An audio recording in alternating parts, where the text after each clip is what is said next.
Mes chers compatriotes d'outre-mer, c'est autant en ma qualité de député français au Parlement européen que de délégué national à l'outre-mer du Rassemblement national et porte-parole pour l'outre-mer de la candidate à l'élection présidentielle Marine Le Pen que je m'adresse à vous.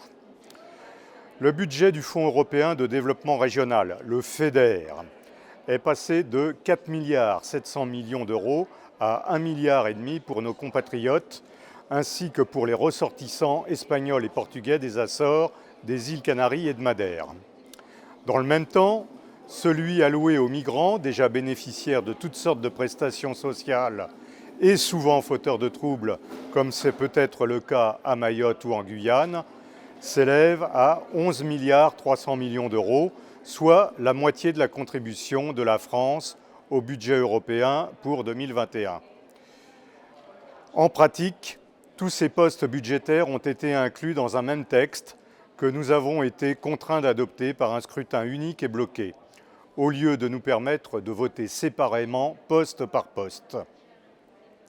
Cette manœuvre a été effectuée avec les assentiments de messieurs Younous Omarjee, président de la Commission du développement régional, et député européen réunionnais de la France insoumise, et de Stéphane Bijoux, député européen réunionnais La République en marche.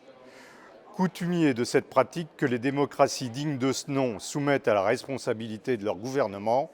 comme en France, avec l'article 49 alinéa 3 de la Constitution, la Commission et le Parlement européen confisquent le droit d'appréciation et d'expression du parlementaire et se livrent ainsi à un déni de démocratie.